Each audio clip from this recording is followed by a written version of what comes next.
Yatsankalpa tapati tapano Vati vata saminde Vah nirdhate dharani rudade Langate naiva velam Soyam Shriman Nikhila Jagatam Antaratmavatirno Dharmam Rakshan Dishatu Kushalam Swami Narayano Yam Shri Swami Narayan Bhagavan Jai Akshar Purushottam Maharaj Jai Radha Krishna Dev Jai Siyavar Ramchandra Bhagavan Jai Guru Hari Pramukh Swami Maharaj Jai.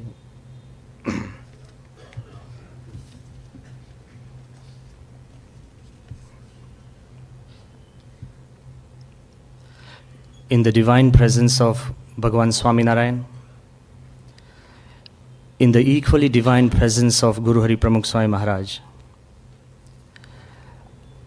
I first humbly bow down to all the enlightened sadhus like Pujya Dayanand Saraswati Ji, Pujya Shuddhanand Swami Ji, Pujya Adhyatmanand Swami Ji, Pujya Anubhavanand Swami Ji, some of them who have already and some who shall share their precious wisdom with you. They are much more enlightened than myself, and I respect them really deeply. Secondly, I also take this opportunity to congratulate the AMA for their continued focus on Indian wisdom. Because if we as Indians do not value the wisdom that we have, who will?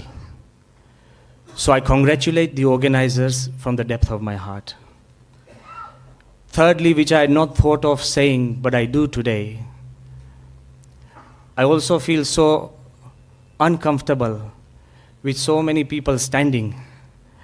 And if you are uncomfortable, I'm so sorry that you have to stand today. Please forgive me. The topic of my talk today is positive attitude for a healthy mind. Before we start talking about attitude, I believe all of us must understand and realize the need of a healthy mind. We talk about healthy mind, as Mukesh Bhai just did, and we listened. But do we really believe that a healthy mind is more important than a healthy body? Unless we believe that the health of the mind is more important than the health of the body, nothing that I say will affect. It's very important. Secondly, when we look around in the world, if there are doctors present in this, please take it in a lighter vein. When we look around in this world, we find out, some people tell me, that if you wake up in the morning from the right side of the bed, and you're feeling perfectly fine, you're fresh, and there is nothing wrong with you, just go and visit your nearest doctor. He will make sure that he finds there are 10 things wrong with you. Medical science has advanced so much, not the fault of the doctor. Medical science has advanced so much that the doctor will tell you that your blood count is low, sugar is a bit high, the good cholesterol is bad, the bad is even worse. Then they'll continue to tell you that your bilirubin is off color. You say, Doc, I can't see it. Then you're colorblind. Ultimately, the doctor says that you say, Doc, I feel really fine. I feel fresh. It's an illusion. Wait. In about 5 years' time, you'll be inflicted with such a disease You'll say, Doc, in 5 years' time, I'll be inflicted with such a disease. What did I do wrong? He said, you did nothing wrong. You just had the wrong grandparents. It's genetic disorder. What can you do, Mukesh Bhai? When you are not responsible for selecting your grandparents, what can you do with a disease like that? Except change your attitude. There are things you can't change, but there are things you can change. But I want to ask you that we do believe that the health of the mind is important. But we don't have that focus. Because you look at the medical world, you'll have medicine for the body, creams. You have a whole system, diet for the body, workouts, gyms, walks, everything. Who ever thought of taking your mind to a walk? We are thinkers, these are supposed to be the thinkers of Ahmedabad who believe in spiritual wisdom. Have we designed a system that constantly evaluates, monitors, and constantly nourishes the mind? If we haven't done it, that means our focus is not on the mind at all. It's a concept which we don't really believe in. Go a step further. Look at the world that we've created. I was just doing a simple analysis and I found out that there are more than 50 professions in medicine. More than 50 professions in medicine that just deal with the body. Cardiology, neurology, nephrology, and endocrinology. Then, you get all sorts of people. There are more than 50 professions that deal with the body. And for the mind, we have a poor psychology and psychiatry. That means ours is a society that really doesn't believe, I'm sorry, you selected a good topic, but ours is a society that really doesn't believe that a healthy mind is more important than a healthy body. Once we start believing and really accepting that the health of the mind is as important as the health of the body, we'll see a simple change. But that's not your fault or my fault or anybody's fault. We cannot blame anybody. Remember, we are talking about attitude. We cannot blame anybody, and don't delve into self-pity.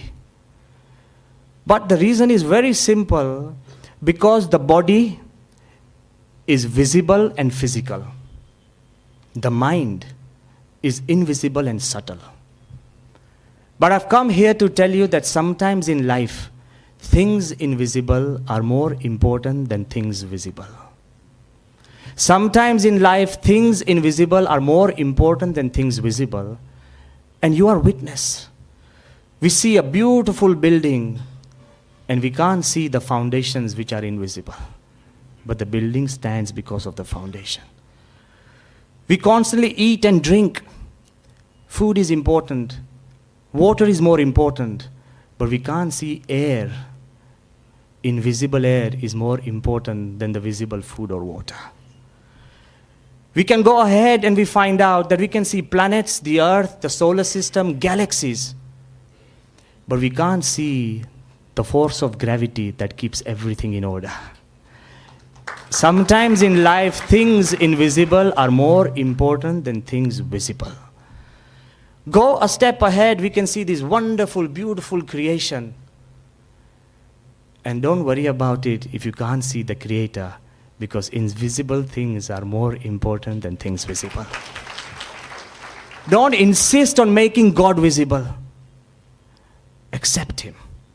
As you move ahead, you'll find out that now this is a big challenge for thinkers as well. I'm not just trying to protect religion or spirituality or the mind.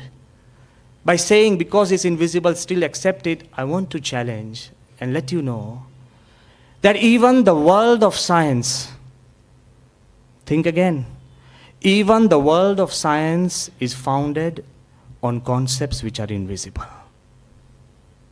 Think about it. The buildings stand erect. Bridges are stable. Aeroplanes and rockets fly. Because you will tell me because of aeronautical engineers, structural engineers, and civil engineers. They stand because of the calculations which are made by structure, aeronautical, and civil engineers. Calculations are made in numbers, mathematics. Now I ask you, the foundation of mathematics is 1 to 9 and 0 numbers, and the symbols of plus, minus, divide, multiplication, square root, whatever. Now I ask you, what are numbers? Has anybody seen 1? Has anybody seen 3? Who has seen 9? And who has seen 100? We haven't seen numbers. Numbers are concepts in your mind. Who has seen plus? Find me one guy, even Einstein, if he had seen divide or square root.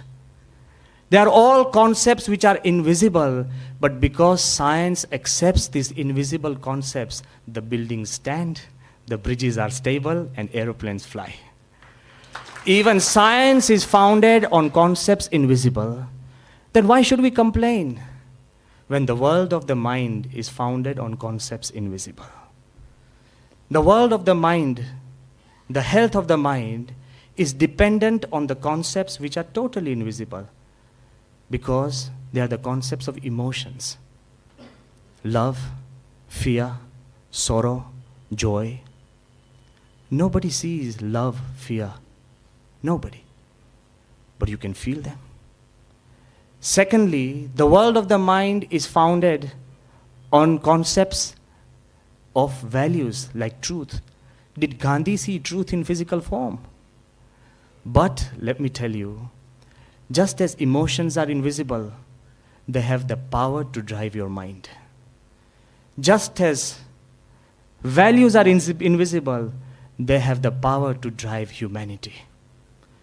And similarly, the concepts of philosophy and faith, spirituality are invisible, but they have the power to chart the destiny of the entire mankind. They may be invisible, but sometimes in life, invisible things are more important than things visible. I just want to ask you that if we believe that this invisible force of the mind, the health of the mind, is very important, but the problem is, modern science is just beginning to scratch the surface of the mind. Don't be fooled by all these researches coming in and you feel, oh, we've penetrated so deep. No. It's just modern science of Western world in just last 100 years that this whole idea of psychology and psychiatry was invented. And when it was invented, even now some of the best psychiatrists say that when we talk about the mind, they say it is like a blind man in a dark room looking for a black cat that isn't there. He said we try and search the innards of the mind and we find out that you're looking for something you don't know. You're a blind man looking for things which are totally invisible. Very difficult. And that's why I feel Indian wisdom is miles ahead. Around 5,000 years ago, our saints and seers, in the Vedas, the Upanishads, in Taittiriya Upanishad, and in the great writings of our great historians, it is clearly explained what the mind is. The Western world is just beginning to scratch. If there is any person or any culture that could become the, let's say, the forerunner, the champion of the world of the mind and spirituality, it is India. Because we have not only analyzed the mind, we have said, oh, you talk about the mind? The rishis say, I'll describe the 4 functions of the mind. Forget about giving just names or titles. They say the mind operates in 4 ways. Very important, they say man, buddhi, chit and ahankar. These are the 4 functions of the mind to keep the mind healthy. Man, buddhi, chit, ahankar, they say, what does it do? Man does sankalp. The mind constantly, the function of the mind that does the thinking and inspiration is known as the man. Buddhi is not just intellect.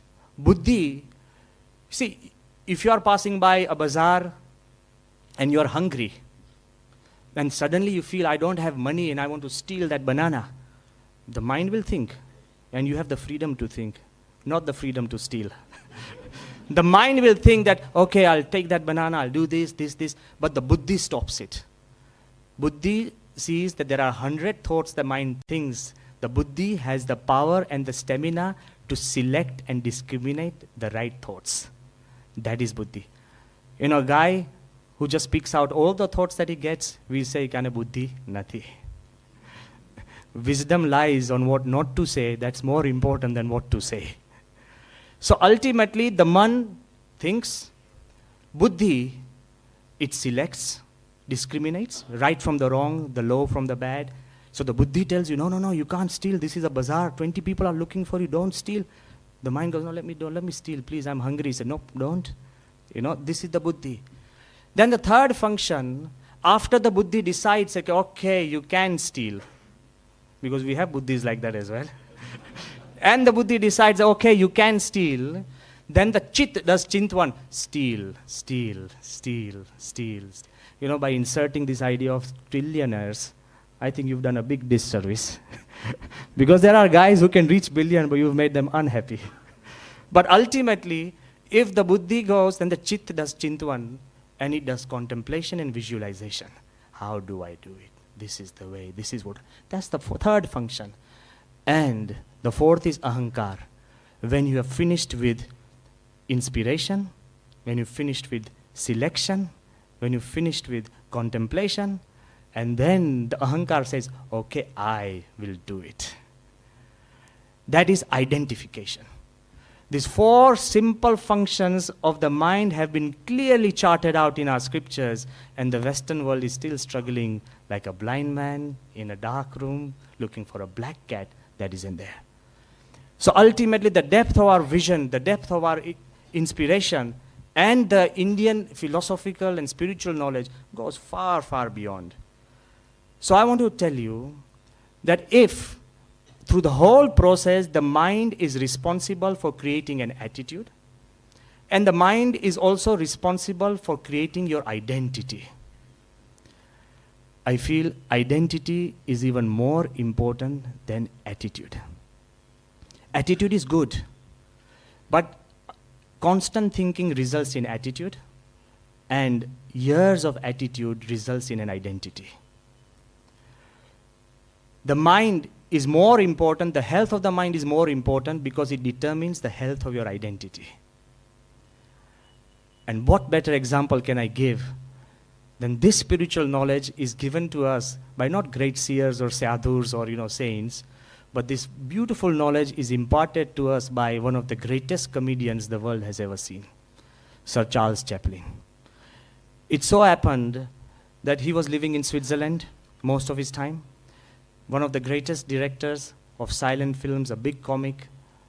He was passing through some European country, and there he read a board which said, "Look-alike Charlie Chaplin competition." So about maybe 400 or 500 people had dressed up like Charlie Chaplin. They wanted to look alike.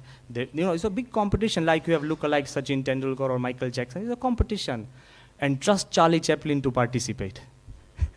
He decided to participate in this look-alike Charlie Chaplin competition, and when he participated, to his shock and horror, he came number 7th.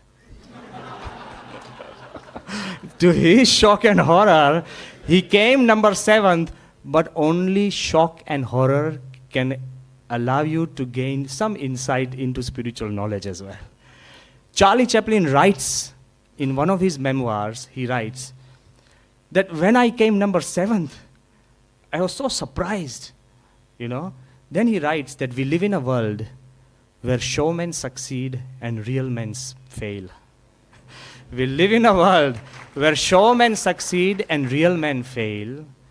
For a moment, even I got confused whether I was the real Charlie Chaplin or the 6 before me.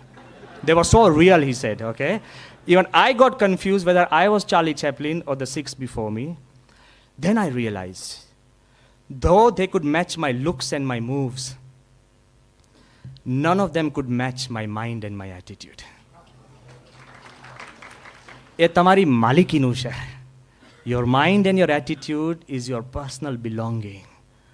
He said, though they could match my looks, and my moves, none of them could match my mind and my attitude.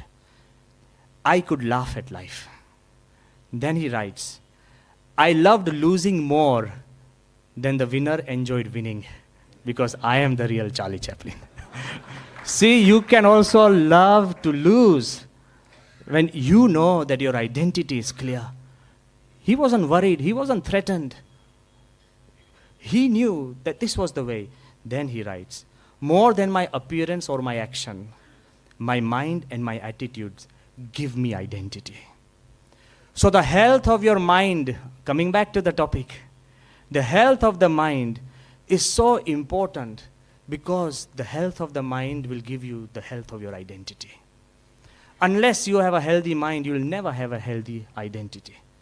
And this is more important, because I leave you as judges. You decide whether you agree with me or not. Just as Mukesh Pai said earlier very clearly, that more important than education, more important than position, and more important than wealth, or any achievement you can make in this whole world, the health and the stability of your mind is more important. I'll give you an example, very simple. Just suppose, imagine that you are not well, and you complain about chest pains. And then you come to me and say, Swamiji, can you show me the best and the most trusted cardiothoracic doctor? I need to talk to him. I need to visit him. Think about it seriously. Then I said, who do you want? He said, I want the trusted, the best in name, and the person who is successful. I said, sure. Obviously, I'm going to look for a special surgeon who has probably treated maybe all the heads of states in the world.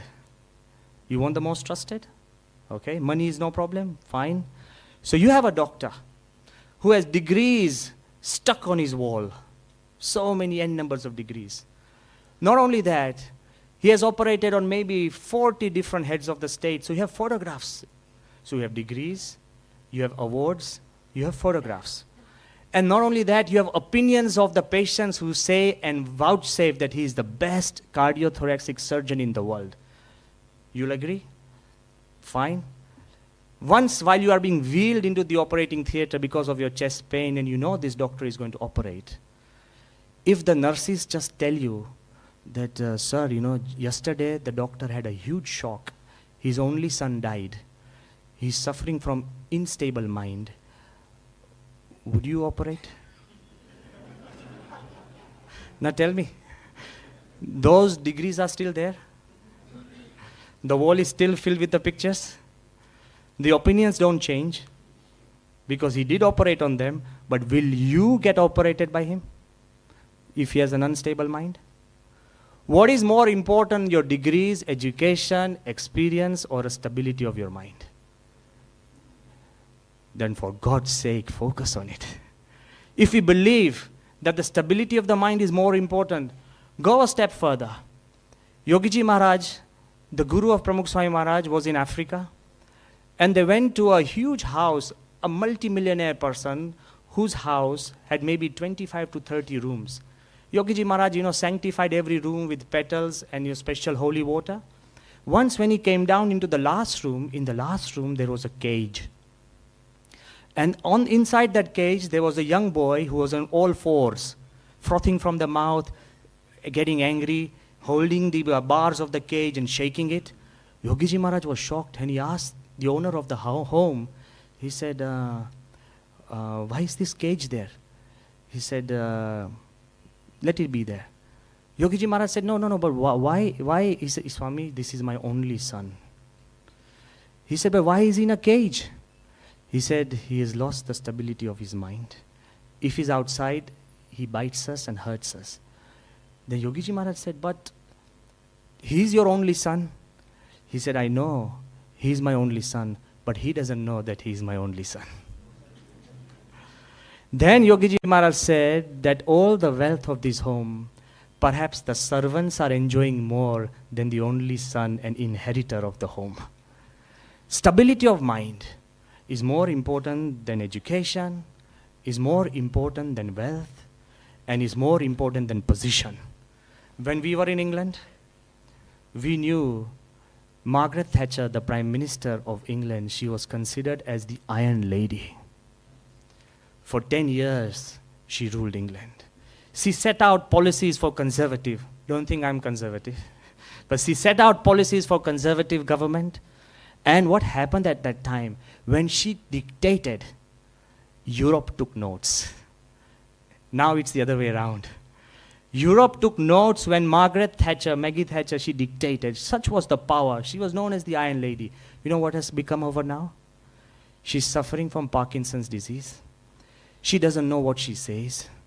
The government has to set up a system to protect her privacy from the media. She doesn't meet anybody. Even if she meets, she cannot relate. I want to ask you, even the Prime Minister is nobody if you lose the stability of your mind. Nothing is more important in this world than the health of your mind. If you understand, then the part that I want to really open up the mind and serve what is so important, only then, otherwise we'll have great quotations, great thoughts, and great clapter. But think about it seriously. Believe that the stability of the mind is the most important. I'll go up a step further. Perhaps the most material country in this world, perhaps I've said, pure British way, so you can't catch me.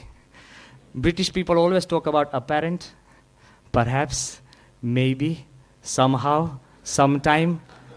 I'll try. Nothing really happens, but still I'm just trying to tell you, this is the way, but I'm telling you that perhaps the most materialistic country in the world is America. And we must, whether we like it or dislike it, we must also accept perhaps the most powerful country in the world is America. And so, the most powerful person in the world should be the American president. Bush has proved enough. The most powerful would be the American president, okay? Now think. It is only in the charter of the American government that they've put an insanity clause. You'll be surprised. They have put an insanity clause that the president, who's the most powerful person in the whole world, if at any time the vice president and cabinet can prove that he is insane or he has lost his emotional stability, by default the president would be removed. I think India should learn as well. It's important. The stability of the mind. The stability of the mind is the most powerful quality. If the most powerful nation of the world and the most powerful person of the world and the most powerful quality of that person is stability of mind and emotional stability, I think when India has so much wealth of this knowledge on this side, we should understand that the stability of the mind and emotions are going to be very important as we move ahead in life. And that is why our scriptures have said, Jitam Jagat Kena Manohiyena. Even after becoming the president of America and ruling the world, you still have to make a stable mind. Why don't we start doing it in our own homes? If that is still to be achieved, our scriptures have said, Jitam Jagat Kena Manohiyena. Then again, Plato has said, self-conquest is the greatest of all conquests. And to repeat the words of Mukesh Pai, he said, Victor Hugo had said, that bring on all the armies of the world.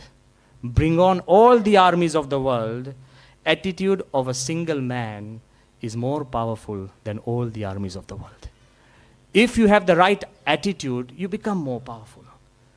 Coming back to the attitude of a single person becoming more powerful than all the armies of the world, in the Second World War, when Hitler, he had won the whole of Europe.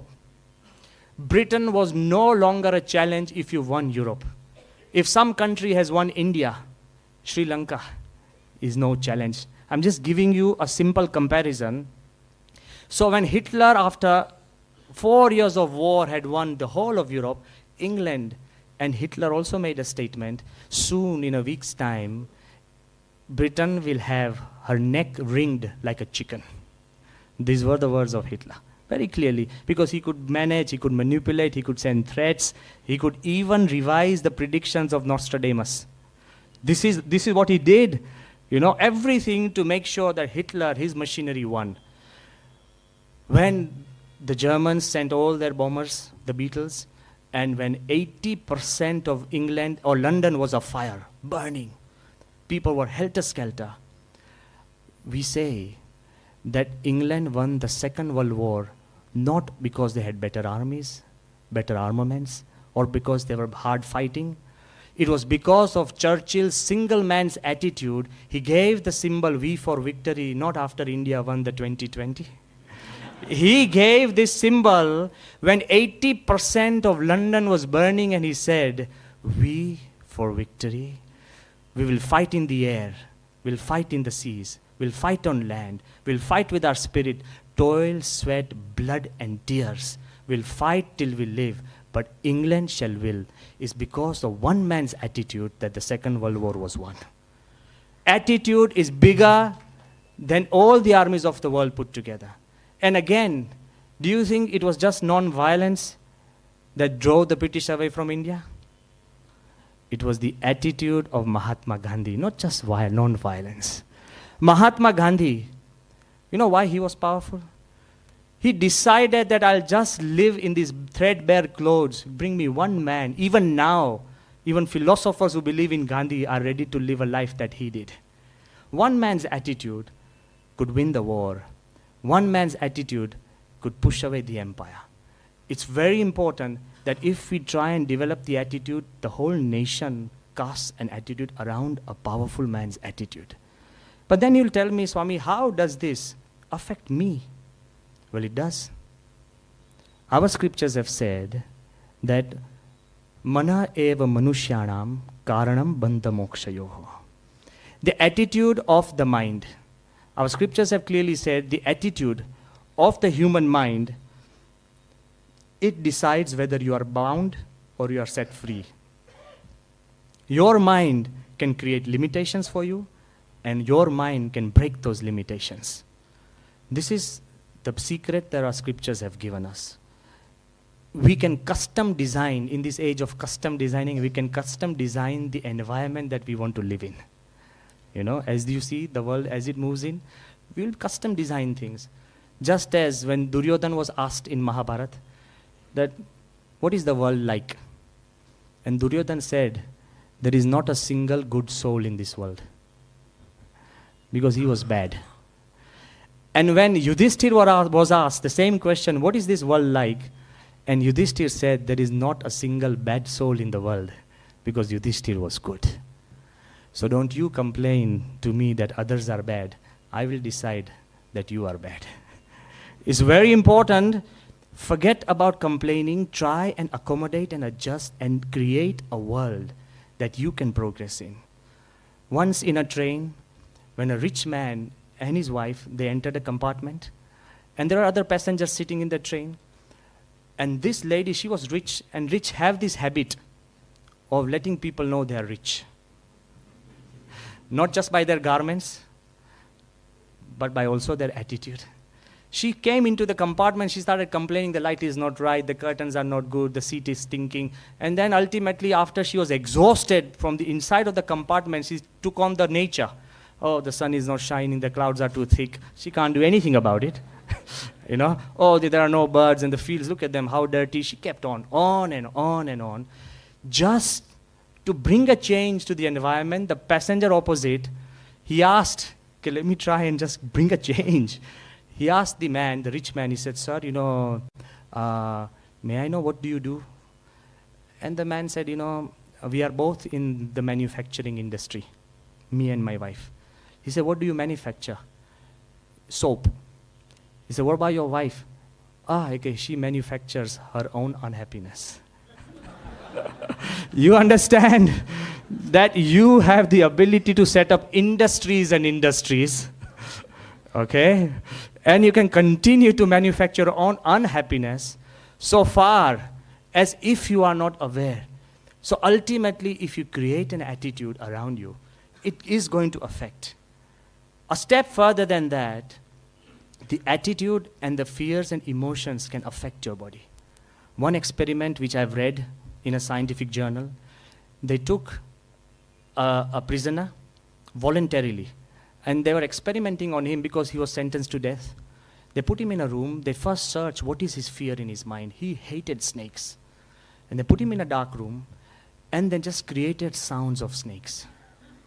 And slowly, slowly, as if a black cobra is coming by, and they said that your death penalty is to be done by a cobra biting you. He was resigned to it anyway. Slowly, the sounds and everything, there was no real snake. And after the sounds and feel and everything, they took 2 pins and just pricked his forefinger twice, as if the snake has bitten him. This man went into such a shock because his mind created everything. He could feel the snake, he could think of the snake, he could feel it approaching, he could feel the sound, and when his forefinger was bitten, he died. But you know what happened? When they did the post-mortem, they found out that when a real snake bites you, and the venom which creates the toxins in your body, the same toxins were created by his body inside his own body. Your mind is not just limited to a simple attitude of manufacturing unhappiness. It can go further and further, which can also create such miseries for your body as well. Dr. Bernie Siegel, he writes very clearly that I started thinking, he's an oncologist, and he says that when I was passing through my hospital, cancer, I ticked off certain patients who were supposed to die in a week, and certain patients who I will treat in a month. I got shocked when I found out that the patients who were supposed to die started living, and the patients who were supposed to live started dying. He said there is something more than the medicine I'm giving them which is affecting them. And then he writes, the biggest thing I learned from my patient is never to use the word terminal patient. Nobody is destined to die. There is no such disease that can always make sure that you die. He said, I have come to a conclusion that there are only 2 types of patients, those who wish to live and those who wish to die. Yaad rakjo. It's a very critical thing that your attitude does not just affect the way you live, it also affects the way you die. It covers the entire spectrum, and that is why even the modern science and the future is slowly shifting focus towards the health of the mind. WHO, World Health Organization, has published a recent report, but it's not such a nice report to talk about.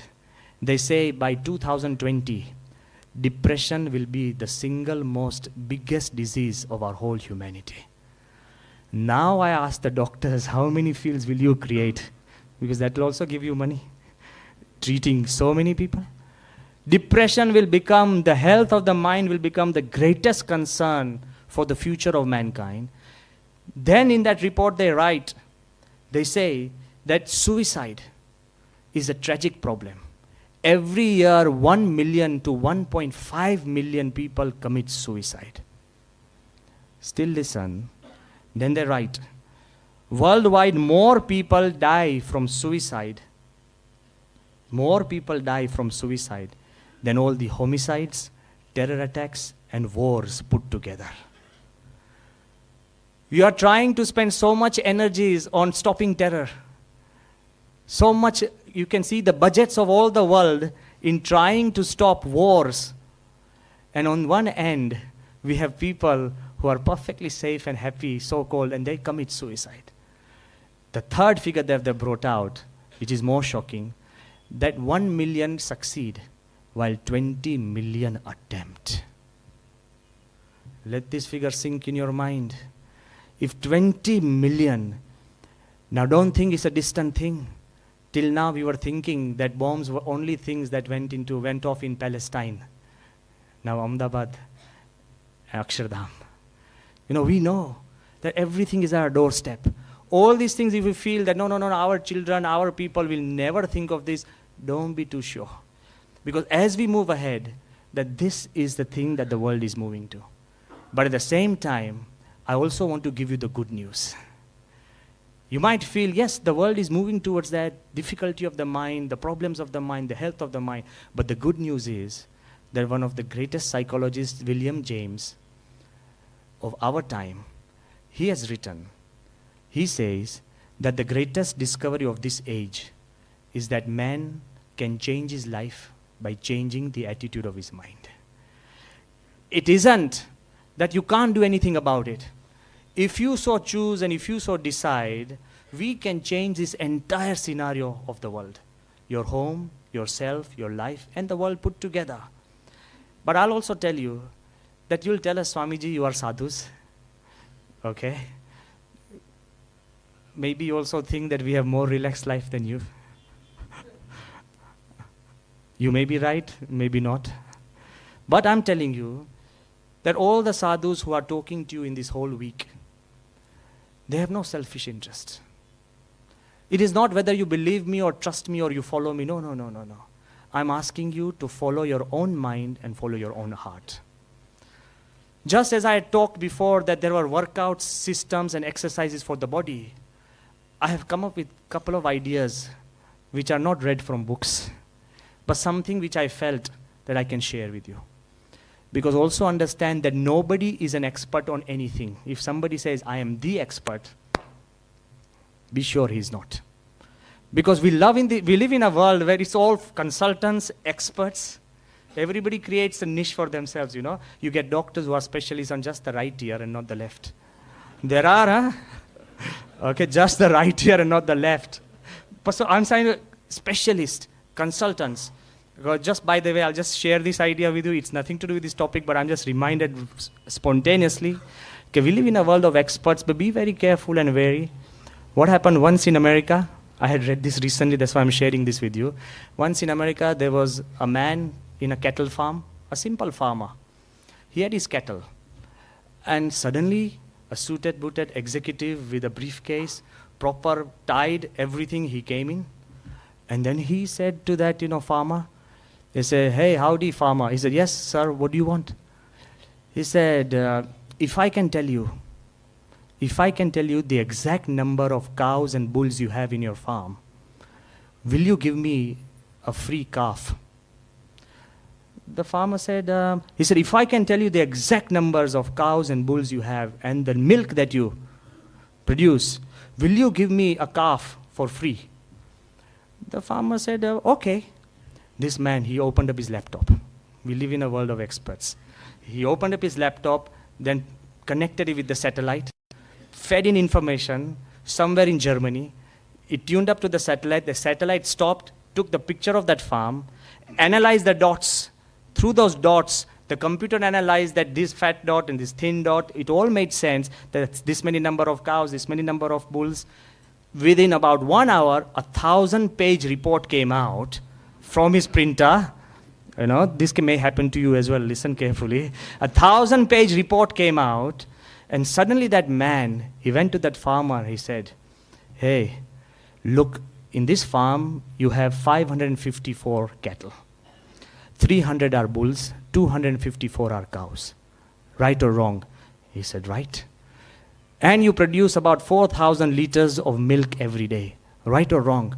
He said, right. He said, I told you, now give me a calf.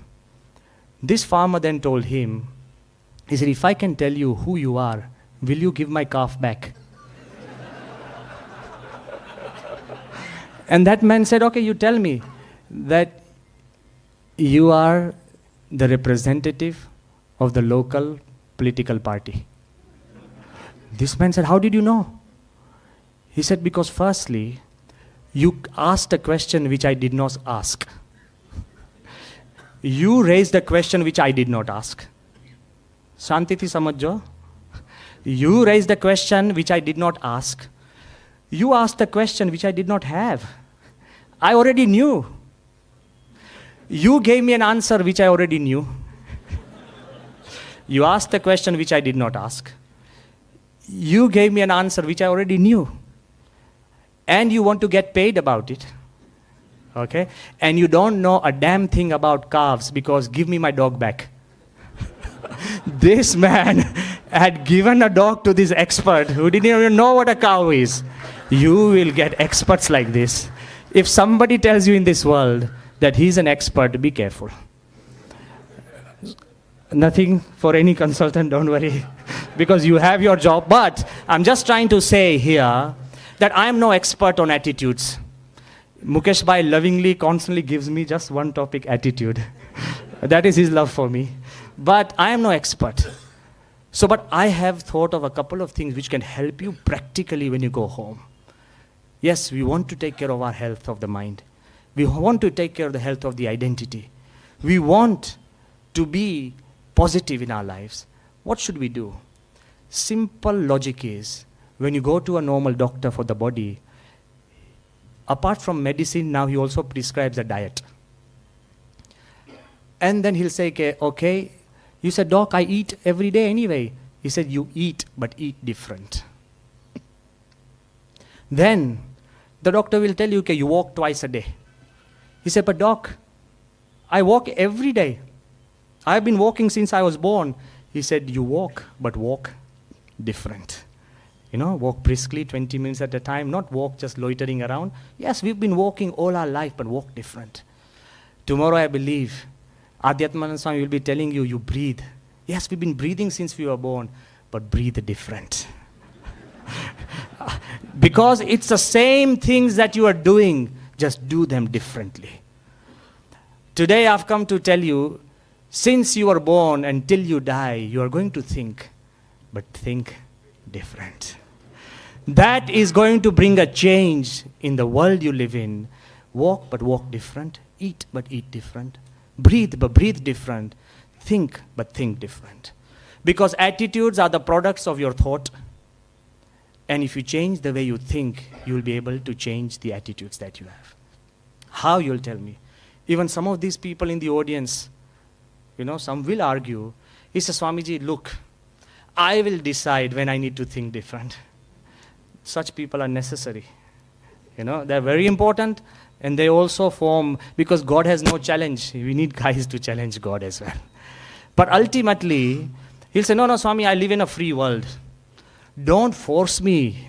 Let me decide to think in my own way. I'll decide, I'll choose when to change. Don't force me. This is a free world. But then again, I'm asking, think different. I'm just giving you a thought. If you like it, accept it. If you don't, dump it. I'm asking you that we live in a free world, correct? Yes or no? We live in a free world? Okay. Now, why are you so careful? No, I'm not going to, this is not an exam. We live in a free world. It's a democratic world, okay? But if we live in a free world and we are free to choose anything and everything, but I want to remind you, some of the closest things to your life, you have not been able to choose. Yes, you can choose the size of your shoe. Yes, you can choose the color of your shirt. But that doesn't matter. Some of the closest things in your life and which are close to your heart, you have no choice whatsoever. You have accepted. First, what about your birth date? Did you choose your birth date?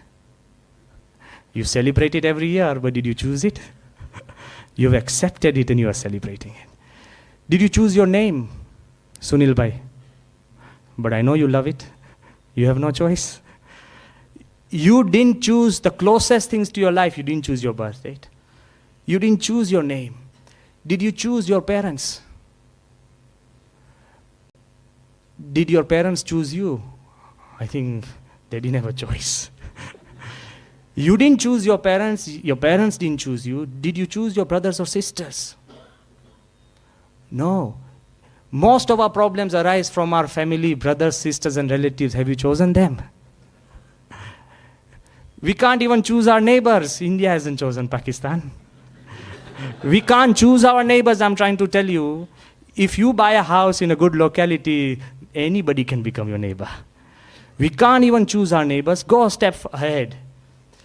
We cannot even choose the color of our skin. Some people are unhappy with their height. They feel 5'5" is not fine. But you are accepting it and moving ahead. We can't even choose diseases. If you think I create them, you can't choose. If doctors feel they can cure disease, then no eye surgeon should have glasses. I have seen most wearing glasses. Gastroenterologist should not have acidity. Cardiothoracic surgeon should not need a bypass. If doctors can cure and we could choose disease, we can't even choose disease. Some of the closest things that dictate the joy and sorrow of our life, we have no choice whatsoever. Go a step ahead, we cannot even choose the intellect. We cannot choose the mind. And we cannot even choose the country we are born in. Suppose the US soldier who is fighting in Iraq or in Afghanistan, suppose the US soldier who is fighting in Afghanistan, hating the Afghans, he dies. He dies hating the Afghans. And by law of reincarnation, if he's born in Afghanistan, he begins his day hating US. What a world. I'm just trying to tell you, what a world. Go home and think of certain things later on. It will still affect you. What a world. I'm just trying to say there are so many things we can't choose, and we still say we live in a free world. There is only one thing that we can choose, which Mukesh Pai outlined, is the way we look at the world. You have no choice over your brothers and family members, your systems, the way you live, but the way you look at that life. The attitude you form because of that life. And if you feel, Bruce Lee felt that his 1 foot short was shorter by ½ an inch. He didn't complain. He utilized this to become one of the best kung fu experts in the whole world. So ultimately, if you can choose the attitude right, you can program yourself and you can become much, much stronger. So you can program the weather of your mind. You'll be able to control the atmosphere of your home. And you'll be in charge of the environment of your world around you. Try and program the weather of your mind. Go home and be a little different. So the 3 steps, very quickly, I want to put forward before you. That first is to empty your mind. For a positive attitude and a healthy mind, empty your mind. It's a big struggle, huh? Even I tell you that you throw away the old things from your home, you'll create a bundle, then your wife says, but we do need them at all, so you'll put them back. You try it this time, don't tell them I said it. But you go home and try it, you said, I don't need this, I don't need this, I don't need this, and suddenly you feel, I need all of them. It's so difficult to even get rid of things which really remain as obstacles in our house. We can't even empty our homes. What about emptying our mind? If you can empty your mind of negative emotions, you'll have such a different world. One example which is very close at my heart, and that example is of a little boy. He comes home and he tells his mom and dad that, I have been selected in the annual celebration of the school. The parents said, yeah, but what do you have to do? He said, I have to go to practice every evening, 4 o'clock. Then you pick me up at 5. There's a 1-hour practice. The parents were so happy, my child selected as one of the few in the annual day function. So they were praising him home, left, right, and center. After the annual day was over, the child came running home and said, Mom, Dad. He said, what? He said, I had such a great time. He said, but what did you do in the annual day? He said, I had a 1-hour role to play, 1 hour. He said, what? He said, some of my friends had only role of 5 minutes. Some had 10 minutes. Some had 15 minutes, and I had a full 1 hour. Mom and Dad said, so what did you have to do? He said, my friend, he spoke. Another friend, he sang. Another participated in a drama. He said, what did you do? He said, my role was to sit in the audience and just clap, clap, clap, and I had the best time of the world. Here, the child was so exuberant with joy because he felt clapping was also an important part of life. Most positive and no negative attitude. He was not in competition with anybody. He did not know the difference between the stage and the audience. He did not know the prejudice between this and that. But he became happy and happier, but his parents became miserable and miserable. Because sometimes parents need to learn more from their children. We live in a world of competition. We live in a world of proving ourselves. And the adult mind is filled with prejudice, hatred, and reservations that we cannot empty our mind of negative emotions. The child was happy. So ultimately, I'm asking you that if you can empty your mind of negative emotions, what can happen? So just as we clean our homes, we go back and clean our desks. The women in our homes, they have to clean the refrigerator every week. નીકળશે ને પાણીમાં દાળની વાસ આવે અને છાશમાં મરચાંની And you say, what's going on? Especially flavored chas beats the fridge. But ultimately, we need to make sure that things remain constantly clean. Then what about emptying and cleaning your mind of negative emotions? Krishna, he says the first Upadesh he gives to Arjun. When Arjun tells Krishna that Siddhanti mama ghatrani mukham cha parishusyati, Roma harshascha jajayate brahmati vacha me manaha. I don't want to fight. I feel weak. My mouth is dry. My mind is spinning. I just don't want to fight. Krishna he's not like the local physiotherapist. He says, okay, your hands are shaking, okay, I'll give you a massage. Here, take a glass of water, relax. Nothing like that. Krishna says one most important thing. He says, Klebhyam masma gamaha partha nai tretat upapadyate. Shudra radaya dorbalyam tyaktva tistha parantapa. He said, food, get up. Get rid of the cowardice in your heart and begin to do your duty. Empty your mind from cowardice and empty your mind from negative thoughts. The biggest fear Krishna saw in Arjun, he said he has got into a negative mode. And I'll tell you, just as the mind is so powerful in the positive mode, it is even more powerful in the negative mode. So he said, empty your mind right now. Then Arjun keeps on arguing. He keeps on arguing. Krishna says, Prajahati yada kaman sarvan partha manogatan. He said, from your mind, leave all the desires. This is true or not. Just leave everything. And he says, Atmanyeva atmanah tusta, stita pragnos tadochyate. If you are fulfilled, steady in your heart, in your own soul, you will be balanced. Still, Arjun keeps arguing. He said, no, but I think of this, I think of that. Come out from this thinking process. It's a cycle. You need to come out. And he says, no, then Krishna explains, this is very important. What thinking can do, Krishna says, dhyayato vishayan punsaha, sanghas teshu pajayate. Sanghas dhyayato vishayan punsaha, sanghas teshu pajayate, sanghat sanjayate kamaha, kamat krodho bijayate. Krodhat bhavati sammoha, sammohat smruti vibramha, smruti branshat buddhi nasho, buddhi nashat pranashyati. Krishna says, if you keep thinking about these material problems, if you keep thinking about the things before you, you give them up.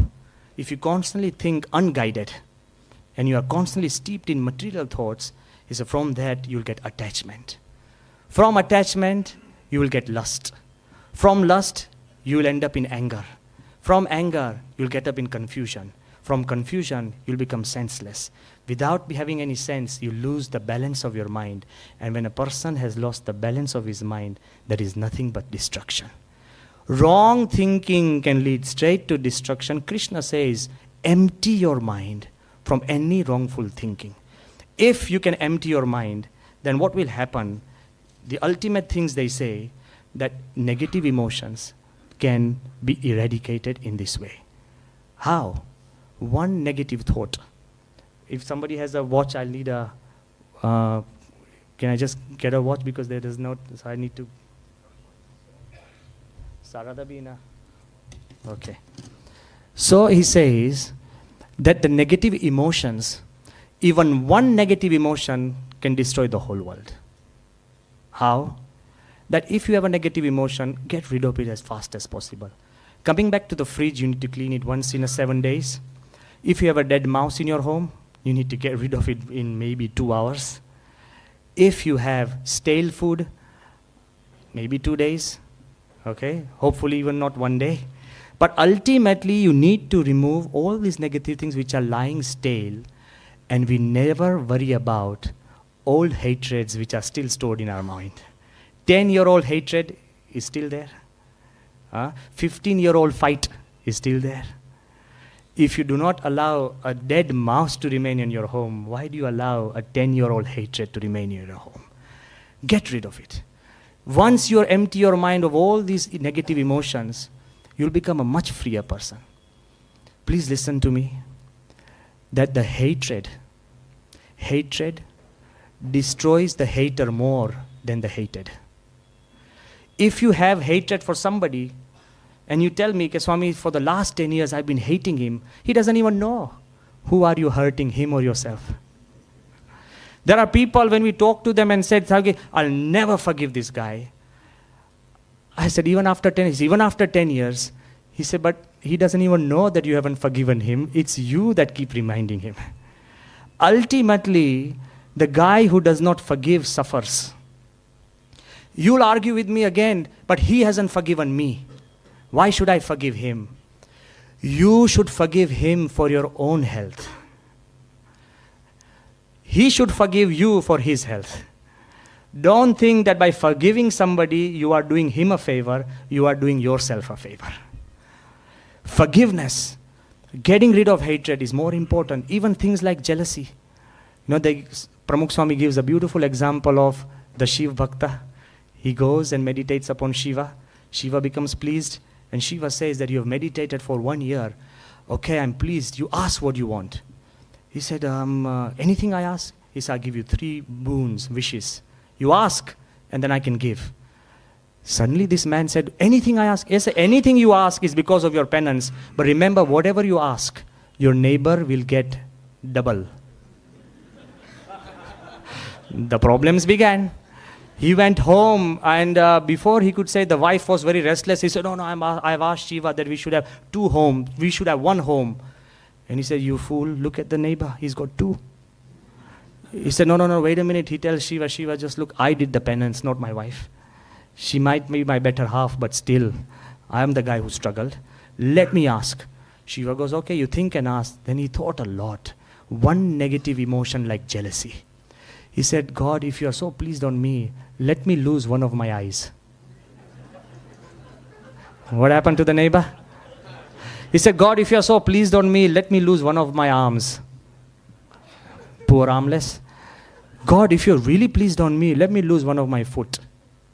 Legless. Ultimately, even after doing penance, which was a good thing, even after pleasing God, which was even a better thing, even after achieving what he wanted, which was the greatest thing, he still ended up with 1 eye, 1 hand, and 1 foot. One negative emotion will possess you so much. See, negative emotions possess you. They will begin to possess you so much that you won't be able to break yourself free.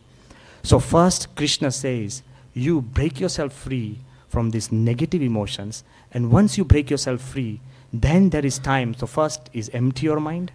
Second is fill your mind. We shouldn't leave anything empty for long. So first is empty your mind. Second is fill your mind. Fill your mind with positive emotions. You tell me, Swami, yes, fine, I'll have all these positive emotions, but how do I get them? How do I empty the mind? How do I get positive emotions? Ultimately, positive emotions, as I said, forgiveness is more beneficial to you than the guy you forgive. The Western concept is, we are used to getting into party and people focusing on you. We always want to be the center of attraction. The Western concept is that you measure your worth by how many people love you. But the Indian concept is, we measure our worth by how many people we can love. I'll explain very surely. That the Western concept is that we measure our worth by how many people love us. But the Indian concept is that our worth is by how many people we can love. Try and understand this. Celebrities, actors, some actors, and I'm not talking about all, footballers, great celebrities, they know that millions of people love them. But why are they secretly miserable? Because they have not found a single person they can love. Your happiness depends on how many you can love, not how many love you. Seriously think about this. This is something that has also deeply moved me. That's why in the Vedas, the prarthana is mitrasya chakshusha pashyamahe. It says, oh Lord, it doesn't say, oh Lord, let all see me as a friend. He says, oh Lord, let me see everyone as my friend. Ultimately, it is not how many people see you as a friend. You are more comfortable if you see everybody as a friend. If I put you in this hall and everybody knows me, I'm not comfortable because everybody knows me. I'm comfortable because I know Sunil Bhai. I'm comfortable because I know Ramesh Bhai. I'm comfortable because I know Mukesh Bhai. I'm comfortable because I know 20 people. That gives me comfort, not 500 knowing me. So this is our different concept. Mitrasya chakshusa pashyamah. Let me see everybody as a friend. Go a step further. That if you have a positive attitude in mind and fill your mind with this positiveness, nothing will harm you. When President Kalam was president, one of his ADC, because I was quite close to him, even the ADCs were close to me, one of his ADC came and confided in me. He says, Swami, I'm thinking of getting a special job as a very well-paid job in a passenger plane as a pilot. So I want to leave the Rashtrapati Bhavan. But he didn't have a heart to tell the president. Kalam is such a nice person. So when I had hinted just to Kalam, suddenly Kalam called him.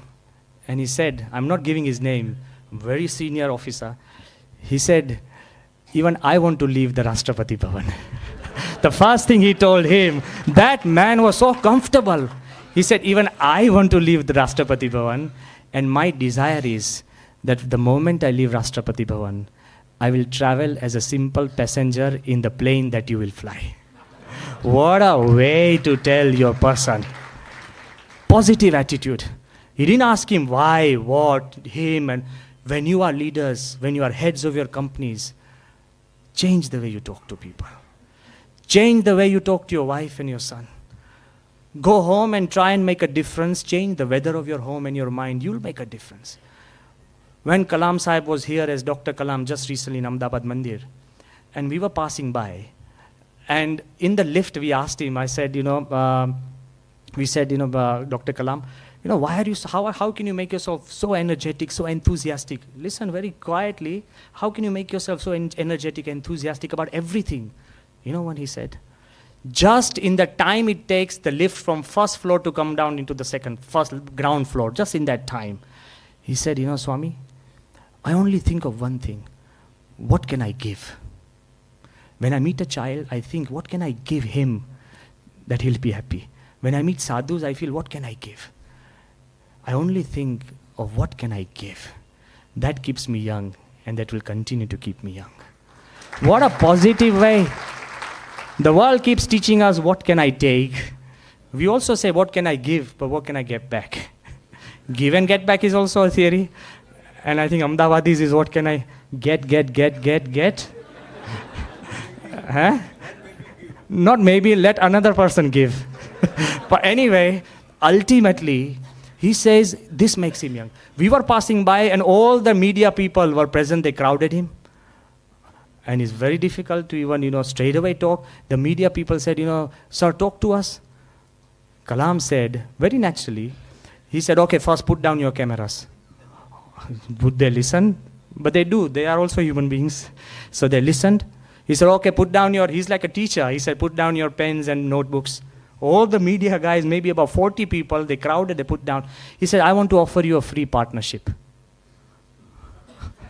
Anything free goes. He said, I want to offer you a free partnership. He said, what free partnership? You can become the partner in the progress of our nation. It's free, available to everybody present in this place. Become a partner in the progress of your home. Become a partner in the progress of your wife. And the wife in the progress of your husband. Don't compete. Become a partner in the progress of your child, even your bosses and even your juniors. Don't compete. Very positive environment. And then he said, somebody said, Kalam Sahib, please smile. He said, just as you have asked me to smile, make the nation smile. Make the nation smile with the pictures and the reports you give. Go home and make your family smile. Don't worry about the world. That is your world. Go home. Even today, you try something in your mind when you're going out. You've got about 20 minutes before you reach home. Ask forgiveness for somebody, even a 10-year-old fight or a 5-year-old fight, even 2-day-year-old fight. If you've told somebody very strongly, Sunil Bhai, pick up the phone and tell somebody. It will make you feel good. Forget about him. It makes a difference. And things do change. Just in our Ahmedabad temple, there was an old gentleman. His name is Manibhai Chawala. He has passed away. And I'll speak in his language as well. So he was there. He had come dressed from full day's work. He had come to the temple. And then he was putting his shoes on. So I asked him, મેં કહ્યું કે મણિભાઈ ક્યાં જાઓ છો? It's about 6 o'clock in the evening. એ કે જંગે ચડવા, means for the big fight. I said, what? એ કે જંગે ચડવા એટલે મોટા યુદ્ધ માટે. મેં કહ્યું કેમ અત્યારે 6 વાગે ક્યાં યુદ્ધ? એ કે ઘરે જઈશું. ના સાંભળો પ્લીઝ. એ કે ઘરે જઈશું. એટલે મેં કહ્યું કે એટલે શું પ્રશ્ન શું છે? એ કે આખો દિવસ અમે આખા બજારમાં તૂટ્યા અને ઘરે જઈશું ને એટલે અમારા ઘરવાળા છે ને તૈયાર થઈને બેઠા હશે કે બારે લઈ જાઓ. એ કે બારેથી તો ઘરમાં આવ્યો હું.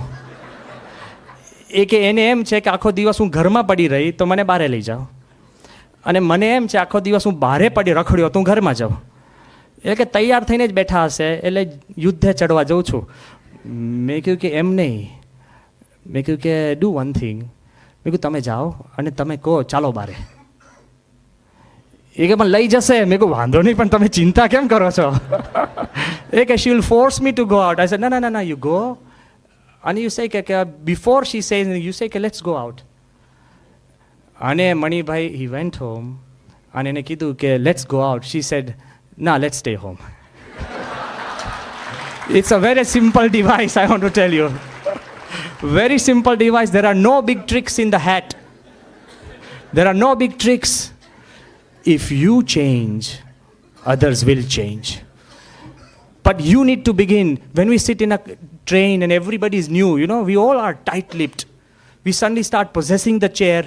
If somebody wants to put some baggage, that's not your space. But we become so possessive, we possess space, we start possessing seats. But if you sit in a train, try this. Be the first to smile. If you smile, if somebody doesn't smile, no problem. You enjoyed it. But if you are the first to smile, you will change the climate of the compartment. You know, don't wait for somebody else to make the move. Make the first move. So fill yourself with total positivity. It will make a big change, because ultimately, I want to tell you, don't allow the traffic lights to control the mood of your day. Don't allow the driver to dictate the way you live. And don't allow anybody else to influence you. So first, empty your mind from negativity. Fill it up with positivity.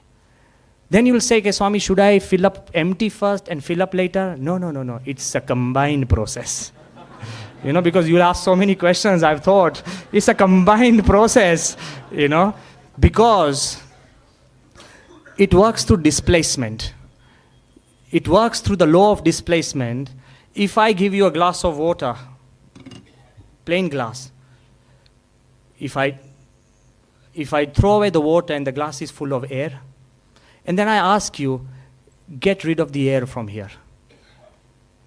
You can't get rid of air. The only way to get rid of air is to fill it back with water. By putting in water, air is displaced.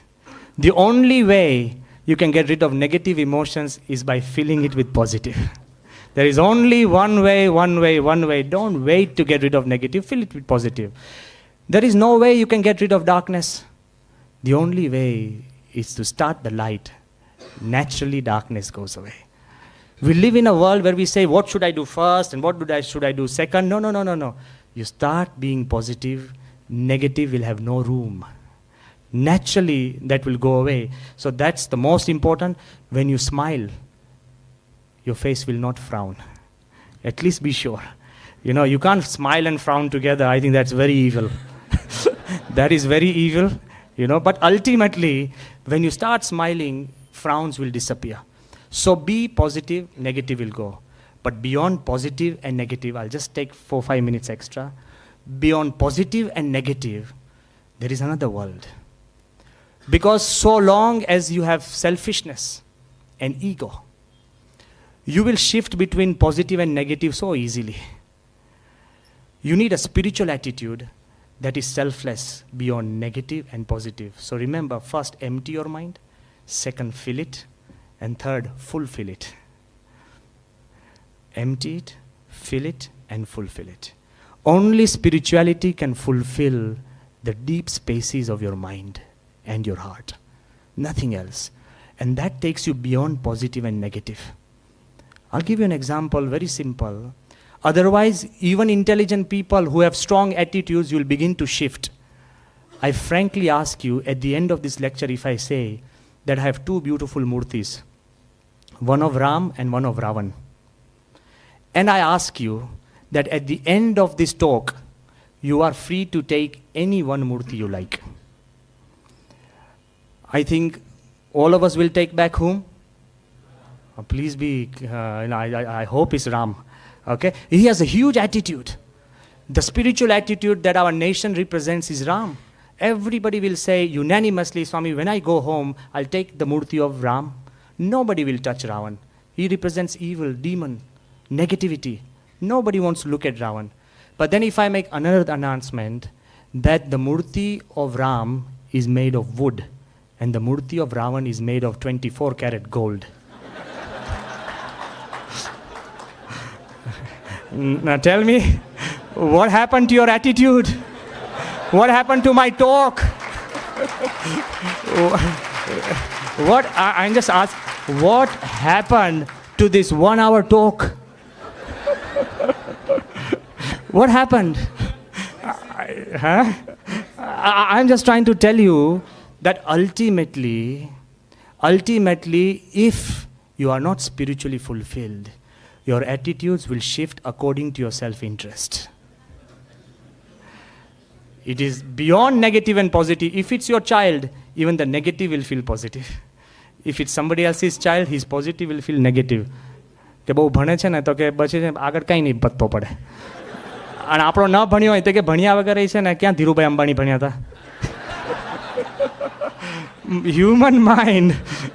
Human mind is such a tricky issue that I do agree with the Western people. It's like a blind man in a dark room looking for a black cat that isn't there. But if you have a spiritual attitude, then ultimately you will go beyond selfishness and self-interest, and you will rise beyond, you will transcend. In 1992, when Pramukh Swami was in Gandhinagar, two doctors from Australia, Dr. Neville Hacker and Dr. John Monaghan, they came for Pramukh Swami's darshan. I think you probably know them.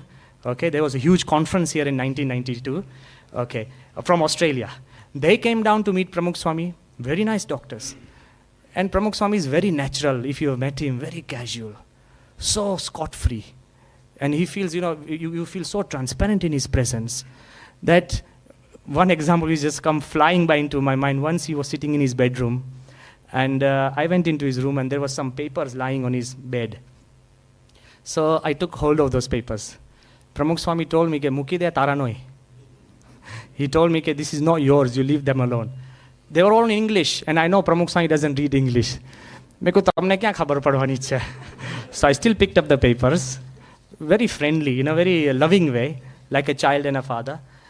And then I saw that the Guinness Book of World Record had produced a list of about 700 temples that Pramukh Swami had built around the world, and the list was there. So I asked him, Swami, તમે કેટલા મંદિર બનાવ્યા? અને ક્યાં ક્યાં? You know what Pramukh Swami said? Swami કે, very simple. Swami કે છે ને, જે બનાવે ને એ લિસ્ટ ના બનાવે, અને જે લિસ્ટ બનાવે બનાવી ન સકે. So first thing I did is throw the papers away, at least hoping that I can make one. But still, Pramukh Swami is very natural. So when these doctors came to Swami Shri, and Swami naturally asked them, Swami ke tame Bhagwan ne prarthna karo છો? I think that was a wrong question to ask. And then they said, no, we don't believe in God. We believe in service to mankind. Because doctors already believe, though they get paid, they believe they are serving you. Actually, we are serving them. Go back and...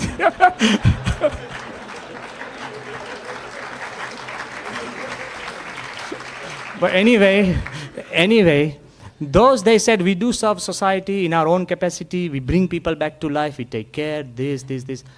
Swami said that, sometimes that when you are performing an operation, if you fail, and if you have belief in God, you will not become depressed. You know what they said? But Swami, we hardly fail. That's an attitude. He said, Swami, but we hardly fail. We always succeed. Then Pramukh Swami said that if you succeed all the time, if you believe in God, you won't become egoistic. He said, prayer saves you from depression, and prayer stops you from becoming arrogant. Prayer to God is necessary for the health of the mind. It's very important to keep you human, to keep you humble. Even if you go ahead, one step ahead, and then you'll find out that ultimately it's this human feeling that sees you through. When Ram, look at what I'm talking about, spiritual attitude. On the day of his coronation, it was the day of jubilation, and at the same time, the day of humiliation. When everybody was preparing for Ram's coronation in Ayodhya, suddenly he got the news that he has to be banished to the jails, jungles, and Bharat will take care of Ayodhya. Now think about the material approach and the spiritual. In the material approach, the attitude would be, we will fight for our rights. Okay, I am the rightful child of Dashrath. We'll fight for our rights. Second, if you don't work, it doesn't work, we'll confront.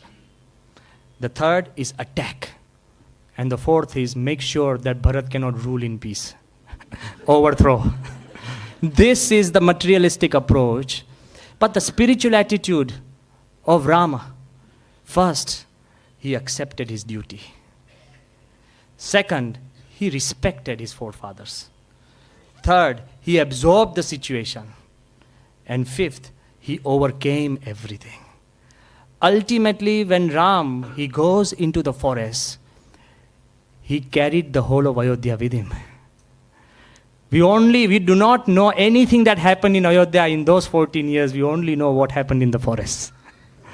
And he carries all of us to the forest every year for tens and tens of days because Ram had a spiritual attitude. Untouched by injustice, non-complaining. Even God can tolerate such injustice. Don't you complain. To make yourself so happy inside, you need to rise over everything. Not everything will be just. But if you can, it makes a big difference. And when you think of such spiritual giants, they transform you.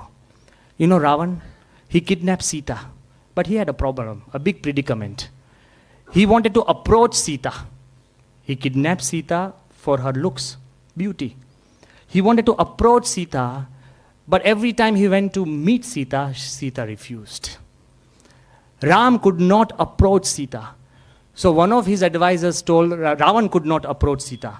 One of his advisors told Ravan that the only way you can approach Sita, because you are empowered with magical powers, why don't you take the form of Ram? And if you take the form of Ram, then you can approach Sita. Ravan said, too bad, I tried that. He said, and what happened? He said, the moment I took the form of Ram, my lust disappeared. So it doesn't work. It just doesn't work. The moment you think of great spiritual people who have great attitude, you transform naturally. During the Akshardham attack, as conclusion, during the Akshardham attack, Pramukh Swami, I could visualize because I was there whole night. I haven't heard so many gunshots, so much bloodshed. It was so horrific. It really was a big difficulty for us as well. We were grieved. But during that attack, I saw two things. The height of evil and the height of spirituality. As a neutral sadhu, I am telling you, even my emotions were running wild. Because we are also a new breed of sadhus. So even my emotions, because I was asking, why us? We haven't harmed anybody.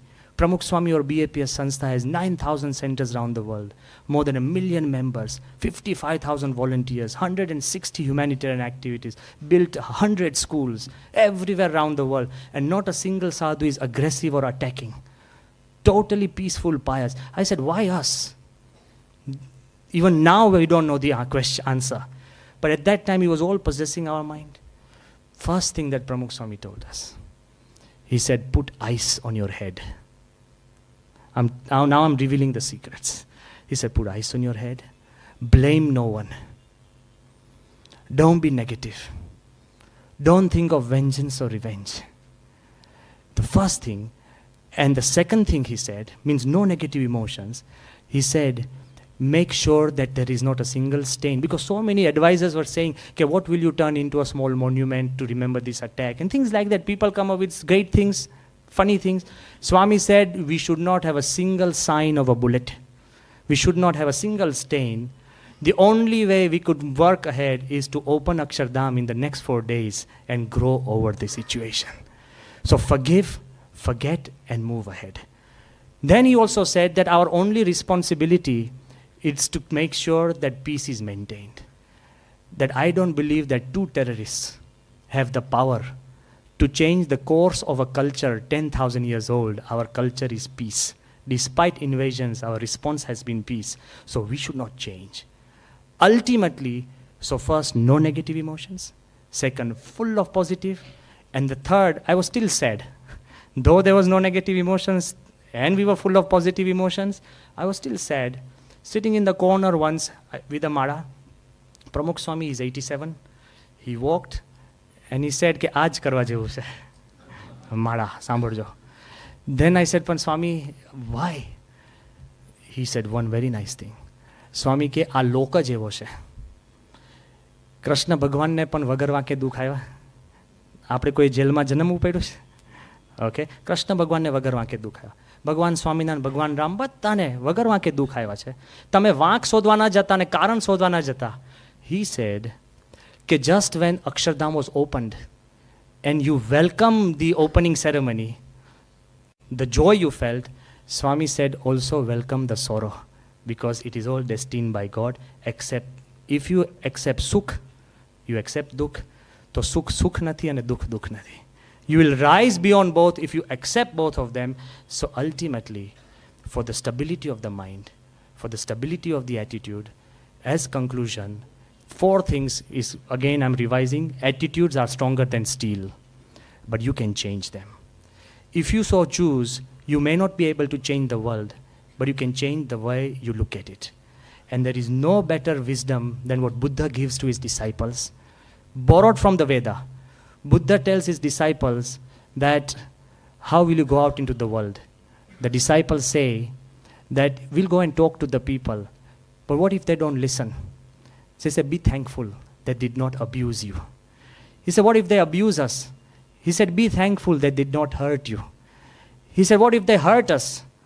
He said, be thankful that they did not kill you. He said, what if somebody kills us? He said, be thankful they have only taken one life. You have many more to live. Only India can provide this concept of many lives. Our wisdom takes you to a positive idea that is much beyond even one life. Bhagavan Swaminarayan goes a step further. He says, those who hurt you, he says, Galidanam tadanam cha krutam kumiti mati bhirjanehi. Shantavyam eva sarvesham chintaniyam hitam chatehi. Those who hurt you, persecute you, injustice to you, and even abuse you, don't just pray for them. Don't just forgive them. Don't just be thankful. But he says, bless them. That is a positive attitude. When you have an attitude like this, not even death can bring you down.